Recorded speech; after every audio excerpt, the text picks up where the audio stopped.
What's up, YouTube family? Hope everybody doing pretty good. Hope y'all had a good weekend.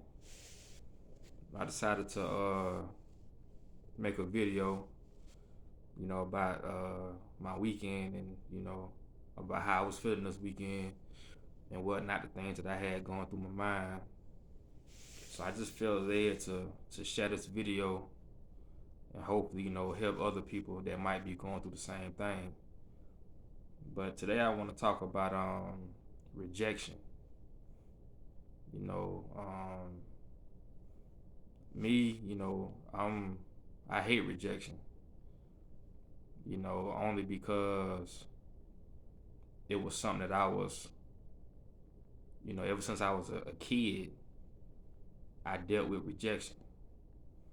You know, how can you be a kid and deal with rejection? And a lot of times, what we don't understand is the things that we dealt with and went through in our childhood. It molds us into who we are in our adulthood. Sometimes we still go through those, we still experience those same traumas.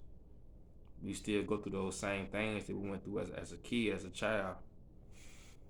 A person might get bullied as a kid just to get grown and get a job, and the supervisor be bullying them. You know what I'm saying? It's sad that our traumas in our childhood, the things that we go through, can affect us in our adulthood. But I thank God for His grace and His mercy, and the Messiah for His blood. Um, you know, so I just want to share with y'all what I had, going on the weekend. But first, before I get into it, when I was a kid, you know, um, me and my cousin, we would get into fights, and while I lived there on my block, just like my daddy's side of the family, everybody lived on that same block.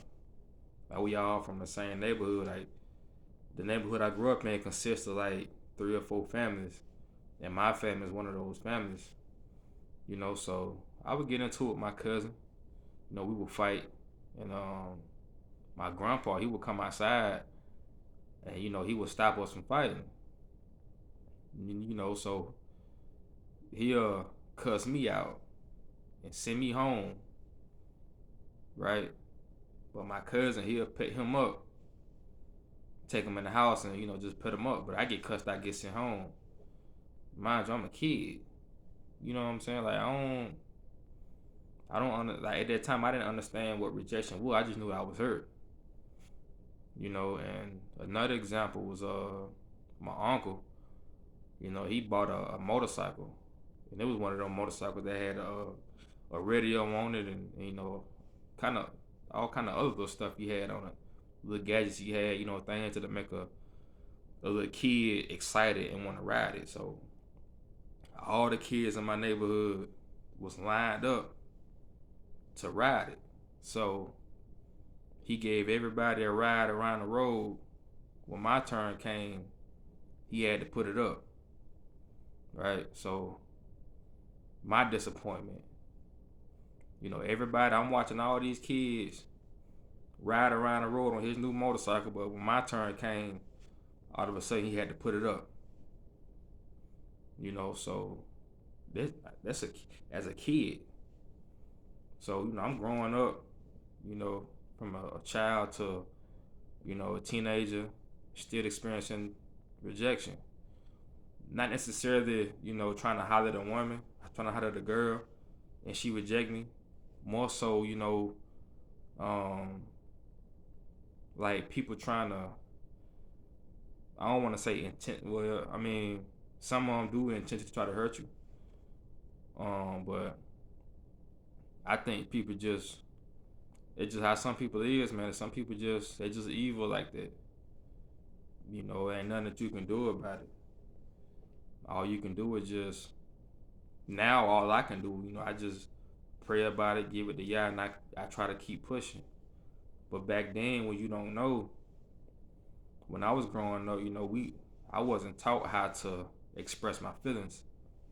I didn't know how to sit down with somebody and express how I felt. I just knew how to express through violence, through anger, through tears and crying, not verbally. So my go-to was to either fight you, try to shoot you or try to pick up something to hit you with. That was my way of expressing hurt and anger and pain. I didn't know how to sit down and verbally express how I feel like I do now. And that's something that y'all grew me into this. He grew me into that. He taught me how to actually, say how I feel without having to resort to any type of violence or whatsoever. So I thank him for that. And even like I was saying, my teenage years,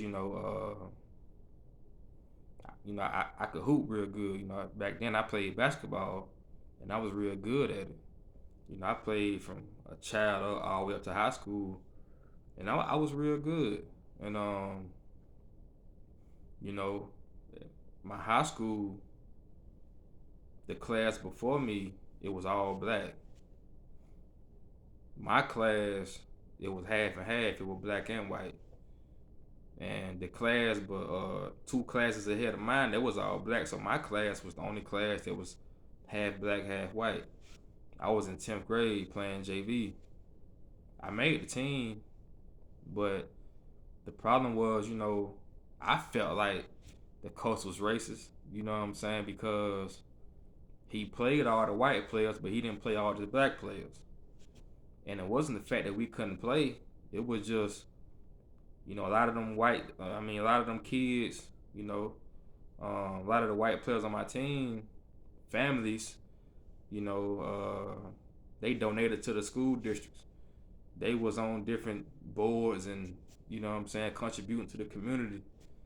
A lot of our parents, we grew up in the hood, the typical, not so good places, but families contributed a lot to the schools. So they made sure to put them kids on the court, but we didn't get that opportunity.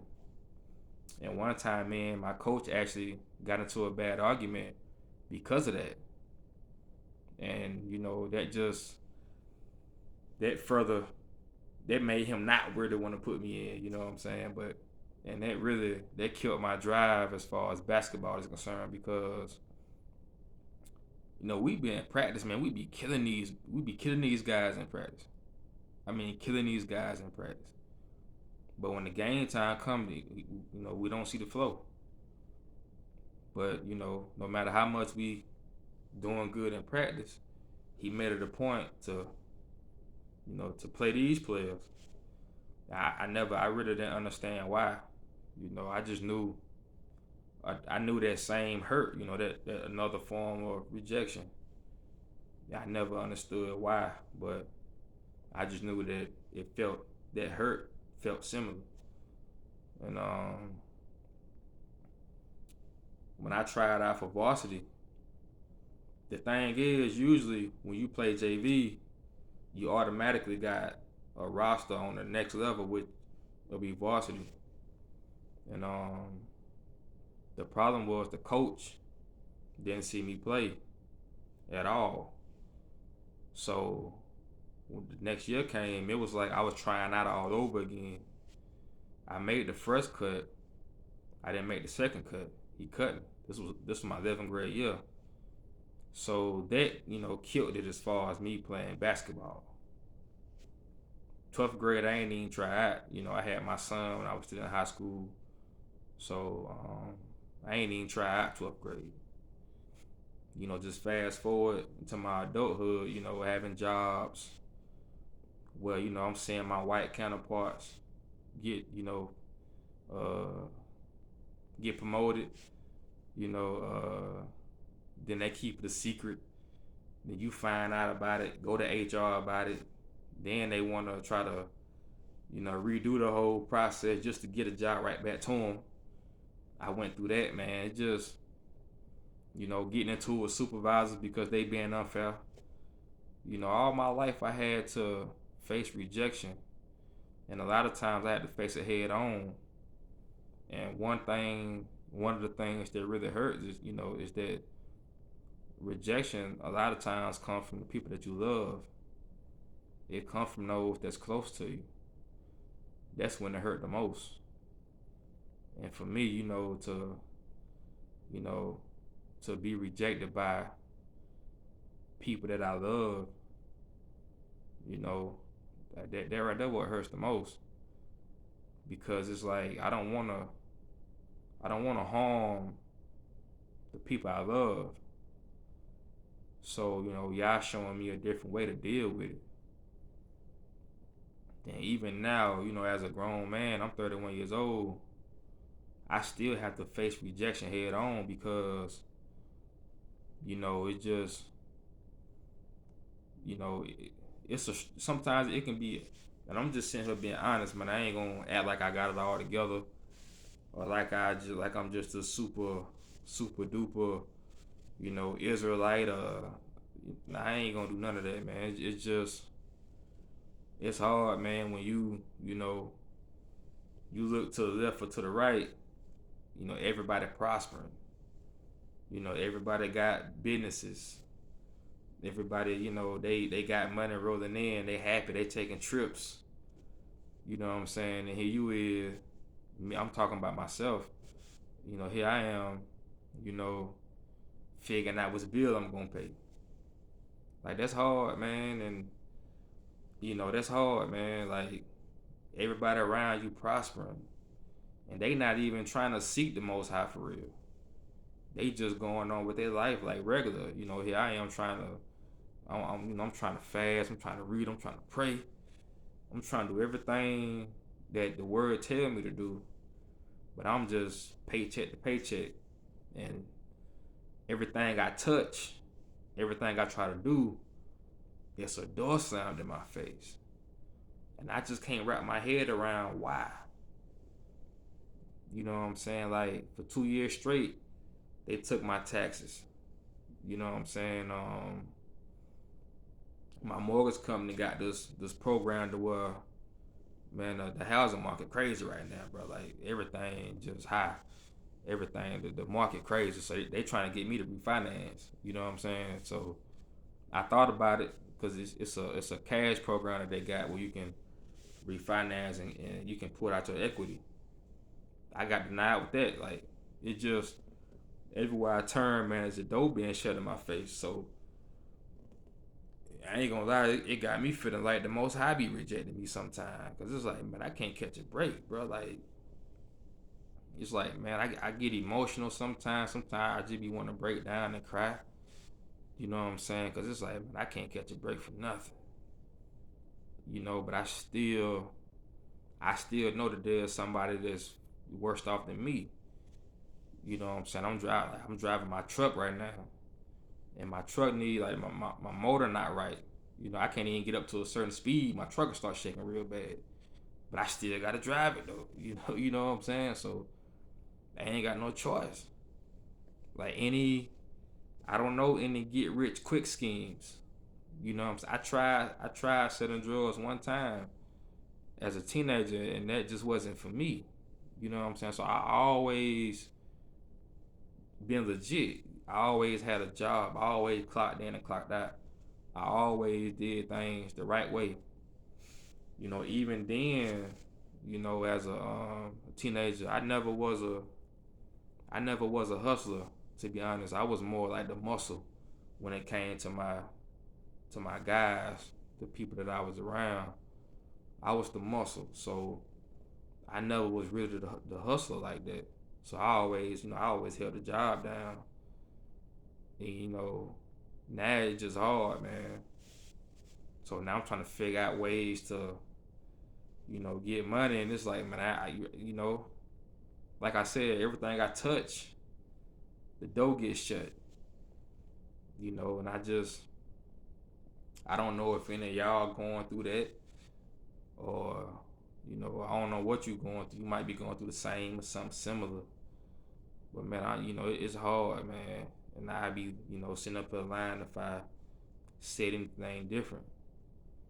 I just, you know, if you see this video, man, just send one up for me, man. Like just send a prayer up for me, and I be praying for all my viewers as well. And I don't know if it's just, you know, the times they were living in, as far as like the enemy don't have that much time, so he just doing everything he can to frustrate the saints. That's kind of what it feel like, you know what I'm saying? So, I'm assuming, everybody might be going through something. It might not be what I'm going through, but you're going through something that it just seemed like, man, like what I'm like, man, what Ruach at, man? You know what I'm saying? That's what my mind be at, like, man, what Ruach at, man? I need somebody to talk to. Like, I ain't, and I know I gotta do my part too with getting in the word, and I be doing it, but it's like, man, his ear closed off to me or something, man. So I just wanted to, get on here and just vent, you know what I'm saying? Like, and that's what I had going on this weekend. Just, man, just feeling rejected, man. Like, really just feeling rejected, you know what I'm saying? Dealing with, you know, family issues, you know what I'm saying? And trying to, you know, that was my point. I'm sorry, I kind of got off subject, but when I was talking about, like, looking to the left and the right, you seeing people prospering, and here you is trying to figure out which bill more important. You know what I'm saying? You open yourself to, for me, when I get in those situations, I open myself up for the rejection, because I reach out to certain people for help, not financially, you know what I'm saying? Just sometimes financially, to be honest, to be completely honest, sometimes, yeah. But most of the time, just a word of encouragement, man, just to have that door shut in your face. You know what I'm saying? Like, people don't even know what you calling for, but they just won't answer the phone.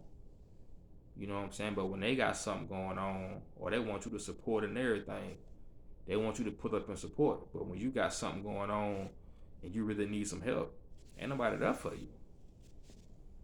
You know what I'm saying? Like, I can, I can, I can, I can tell you how many times I've been there for people, how many times I've financially helped people. Just for me to be in a bad situation and them turn their back on me and just shut the door in my face. Another form of rejection. You know what I'm saying? And maybe you done dealt with this and you done overcame it. You know what I'm saying? Like, how can I overcome this? Or how can you know, um, I know the right thing is to get in the word and pray about it. You know what I'm saying? As believers, as a community of believers, right? Like, how can I, you know, overcome this? Because it's hard, man. I'm just being honest with my brothers and sisters right now. I feel like I just needed to make this video because I don't want to crash out. I don't. And I know how I get when certain things happen. I don't want to crash out. And last night I thought about crashing out. All the way out. And that's the last thing I want to do. And I just last night, man, the only thing I can really pray was just like, y'all help me. That's all I can. I had enough strength to say, y'all help me. You know what I'm saying? And when I get off this video with y'all, I'm gonna get in the word and I'm gonna read, I'm gonna pray. But I really just wanted to make this video and just share with y'all what I had going on this weekend. What been going through my mind and things like that.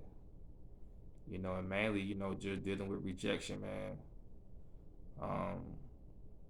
I know, Yahashua, he was rejected so much. In the book of John, it said he came to his own, and his own did not receive him. So our Messiah, he dealt with this as well. And I'm gonna have to go back through the Gospels and read it and really soak it in and see how, you know, Yahashua dealt with that. And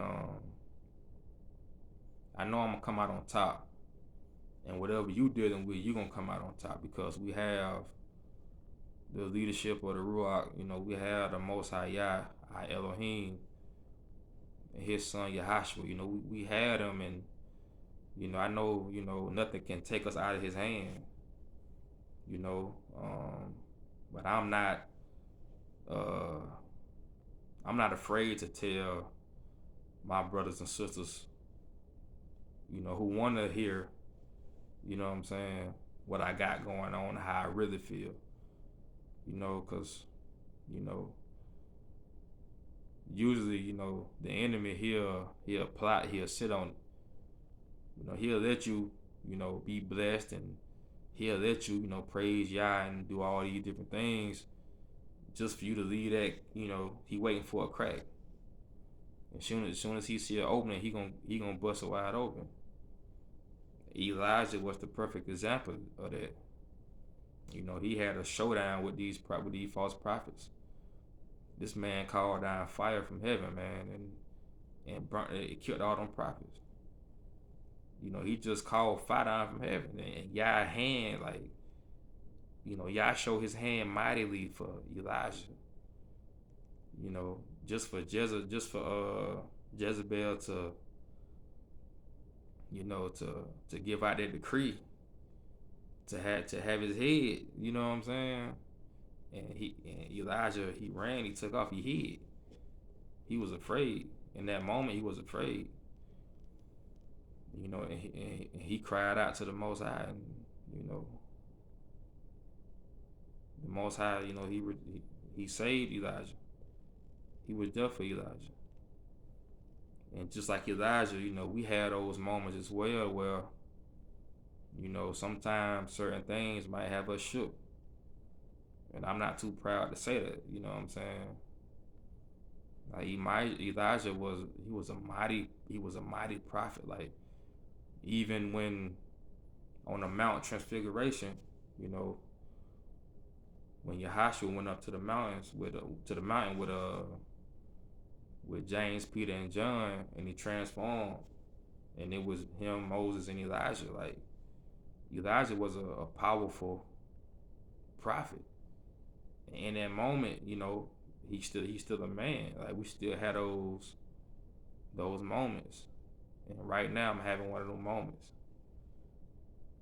So if you see this video, I hope that you continue to walk in the Most High, continue to Psalm 37 says, the steps of a good man are ordered by the Lord, and he delights in his way.